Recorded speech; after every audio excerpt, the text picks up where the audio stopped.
আসসালামু আলাইকুম। আশা করি যারা আমার ফেসবুক ফ্রেন্ড আত্মীয় স্বজন আছেন কানেক্টেড, সবাই আলহামদুলিল্লাহ ভালো আছে, আমিও ভালো আছি। আসলে অনেকদিন ধরে ভাবতেছি একটা ভিডিও করব কিছু বিষয় নিয়ে। আম, দেখেন এখন রাত্রে প্রায় 1:30 বাজে, আমি আমার বাসার লবিতে এখনও বাসায় যাইনি। তো যে এই বিষয়টা নিয়ে আসলে কথা বলতে চাচ্ছি সেটা হচ্ছে আসলে লাইফের কিছু আম, আম, চিন্তাভাবনা অথবা মানুষের সাথে এত বছর থাকতেছি, হ্যাঁ কী করতেছি না করতেছি, আসলে কিছু জিনিস আছে মানুষের লাইফের পরিবর্তনটা আসলে চাইলেই ইজিতেই পরিবর্তন হয় না, আপনার ভাগ্য যেখানে আছে সেখানেই হবে। তো এটাই মেনে নিতে হবে আর কি, তার পারব আপনার চেষ্টা করে দিতে হবে, ট্রাই করতে হবে আপনার সামর্থ্য অনুযায়ী, এবিলিটি অনুযায়ী। তো আমি যেটা নিয়ে আলাপ করবো সেটা হচ্ছে গিয়ে 2023-এর আগে আসলে আমি তেমন কোনো চিন্তা ভাবনা করি নাই যে আমি অমুক জায়গায় যাবো, এটা করবো সেটা করবো, লাইফের অথবা কেরিয়ার নিয়ে কোনো ডেভেলপমেন্ট নিয়ে কোনো চিন্তা ভাবনা করি নাই। তো যাই হোক, সামহাও যেহেতু ওরকম এবিলিটি আমার নাই, তো যতটুকু ছিল ট্রাই করতেছি বা এখানেই করতেছি এই আর কি। তো এখন যে বিষয়টা নিয়ে আসলে কথা বলতে চাচ্ছি যে অনেকে স্বপ্ন দেখে ইউরোপে যাবে। তো সেই আম, আমি একজন যাত্রী, যেটা আমি স্বপ্ন দেখেছি আসলে কোনো একদিন হয়তো বা ইউরোপে যাবো বা এটা করবো সেটা করবো। তো যাই হোক, 2023-এর যখন আমি জানি যে পর্তুগালে জব সিকার ভিসা লোক নেবে বা অনেকেই যাচ্ছে বা অ্যাপ্লাই করতেছে, তো আমিও কিছু রিচার্জ করলাম, করে তারপরে অ্যাপ্লাই করলাম। যেহেতু আমি মালয়েশিয়া থাকি, আমি থাইল্যান্ডে গিয়ে আমার অ্যাপয়েন্টমেন্ট ছিল থাইল্যান্ডে, তো থাইল্যান্ডে গিয়ে ফাইল জমা দিই 2023-এর সম্ভবত 11ই সেপ্টেম্বর। অ্যাম্বাসি ফেস করি, সব কিছু everything fine, all good. But যেটা হচ্ছে সেটা হচ্ছে গিয়ে অলমোস্ট 3 থেকে 4 মাস পরে রেজাল্ট আসছে গিয়ে যে ওদের কোনো একটা ব্যাপারে ডাউট হয়েছে বা যেটা হয়েছে আর কি, ওরা ভিসা দেয় নাই, রিফিউজ করছে। তো আমি কী করলাম, উইথিন 15 ওয়ার্কিং ডেজের মধ্যে আপিল করলাম। তো আপিল করার পরে ডিএচএলের ডকুমেন্ট সব কিছু আমি এভরিথিং পাঠাইলাম নতুন করে।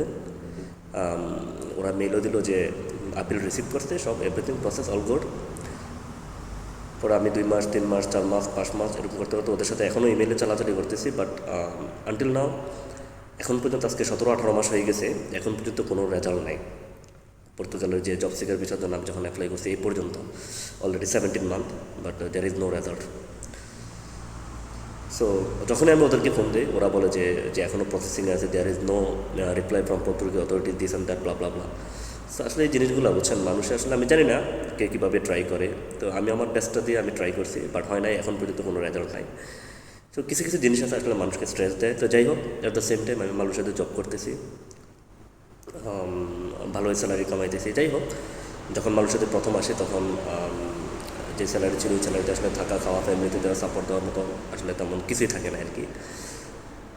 তো তারপরে এখন যে অবস্থানে আছে, আগের চেয়ে বেটার ইনকাম, সব কিছুই facilities everything much better then earlier life. But what happen is, যে জিনিসটা আপনাকে আসলে তাড়া করে বেড়ায়, যে আসলে এতটা বছর আপনি এখানে থেকে গেছেন, যে লাইফে এখনও কোনো পরিবর্তন করেন নাই বা এখনও হচ্ছে না বা কিছু চাইলেও পাচ্ছেন না। তো সব কিছু মিলে হয়তো বা আল্লাহ পাক আপনার কপালে রিজিক যেখানে রাখছে সেটাই সেখানে আপনার থাকতে হবে। বাট এই পর্যন্ত আমি যত জায়গায় অ্যাপ্লাই করছি, processing all good, all fine. But যখন অ্যাম্বাসি থেকে রিপ্লাই দেয় বা ইমেল করে, তখন বলে যে still there is no update, অথবা still there is no further what you call it response from the Portuguese authorities. So আসলে এই জিনিসগুলো আমাকে অনেক স্ট্রেস দিছে। তো যাই হোক, আমি এটা ভুলে গেছি। তো রিসেন্টলি লাস্ট সম্ভবত 6 মান্থ এগো আমি অ্যাপ্লাই করছিলাম ট্যুরিস্ট ভিসার জন্য। যেহেতু আমি অলরেডি কতগুলো কান্ট্রি ঘুরছি, তো ভাবলাম যে দেখি আমি ইউরোপের কোথাও একটা কান্ট্রিতে ট্যুরিস্ট ভিসা অ্যাপ্লাই করে দেখি হয় কিনা। তারপর আমি নরওয়েতে অ্যাপ্লাই করছি ট্যুরিস্ট ভিসার জন্য। উইথিন 15 ওয়ার্কিং ডেজের মধ্যে ওরা রেজাল্ট দিয়ে আসছে। রেজাল্টটা কী দিচ্ছে যে ভিসা রিফিউজ করছে, তাও ওদের ডাউট হয়েছে যে আমার অ্যাকোমোডেশন নিয়ে সম্ভবত। তো যাই হোক, আমি আবার সরি, ওরা আমাকে ডাউট করছে আমার travel itinerary is very thin, is not reliable. Okay, so they are not satisfied with my travel itinerary. But আমি আমার কভার লেটার এভরিথিং সব কিছু মোটামুটি ভালোই ছিল। তো ওরা আমাকে রিফিউজ করছে। আমার রিফিউজাল কারণ ছিল কি, আমার travel itinerary very thin and they are not satisfied with my travel itinerary.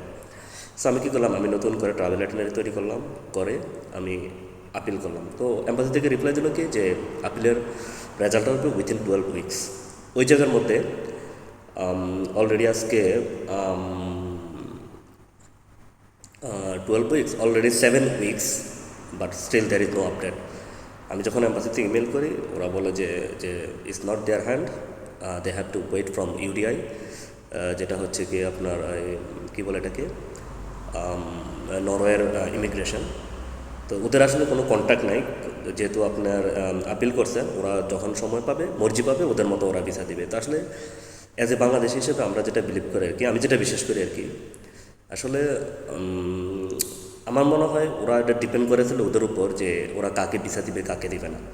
হ্যাঁ, তো আমি এই পর্যন্ত দেখেন 2-3 জায়গায় ট্রাই করছি, মানে ভেরি সিম্পল রিজন দিয়ে রিজেক্ট করছে। তো এটা আসলে ওদের মন মতো ওরা দিবে, এই হলো কথা আর কি। তো এখন তার তার মানে এই না যে আপনি হতাশ হয়ে যাবেন, আপনি হাল ছেড়ে দিবেন, ঠিক আছে। সো অলরেডি 2 বছর আমি ট্রাই করতেছি ইউরোপে ঢোকার জন্য, বাট সামহাও এখন পর্যন্ত কোথাও সাকসেস হয় নাই। মাঝখানে আমি আর 2টা জায়গায় ট্রাই করছি, এখনও করতেছি। তো এটা নিয়ে পরবর্তীতে কোনো সব আলোচনা করবো যে কীভাবে করছি বা কার মাধ্যমে করতেছি, হ্যাঁ, বা কী করতেছি না করতেছি। তো আজকে ভিডিওটা করার মাধ্যম হলো, ভিডিওটা করার উদ্দেশ্য হলো এটাই যে আসলে হাল ছাড়া যাবে না, এ হলো কথা। আর সেকেন্ড হলো যে লাইফে স্ট্রেস থাকবেই, ঠিক আছে, হতাশা থাকবেই। তো এটা থেকে আসলে উত্তরণের জন্য আপনাকে হয়তো বা মাঝে মধ্যে আপনার যখন ফ্রি সময় থাকবে কাজের ফাঁকে, আপনাকে বাইরে বন্ধুবান্ধবের সাথে আড্ডা দিতে পারেন, কোথাও ঘুরতে পারেন, স্ট্রেস আউট মানে স্ট্রেস দূর করার জন্য ফ্যামিলির সাথে কথা বলতে পারেন, যারা আপনার শুভাকাঙ্ক্ষী তাদের সাথে ফোনে কথা বলতে পারেন, হ্যাঁ, কিছু মোটিভেশন নিতে পারেন। তো অনেকে আছে আমার আশেপাশে আসলে বেশিরভাগই নেগেটিভ কথাবার্তা বলে আর কি। তো যে জিনিসগুলো আসলে মানুষকে স্ট্রেস আরও বেশি দিয়ে যায় আর কি। তো আমার মনে হয় না যারা বন্ধুবান্ধব আত্মীয় স্বজন আছে যে কারো কোনো ফেলিওর দেখলে, হ্যাঁ, মানে স্ট্রেস হয় এরকম কোনো কথাবার্তা বলা আর কি। তো আসলে যতটুকু সাহস অথবা যতটুকু সাপোর্ট দেওয়া যায় ওইটাই বেটার আর কি।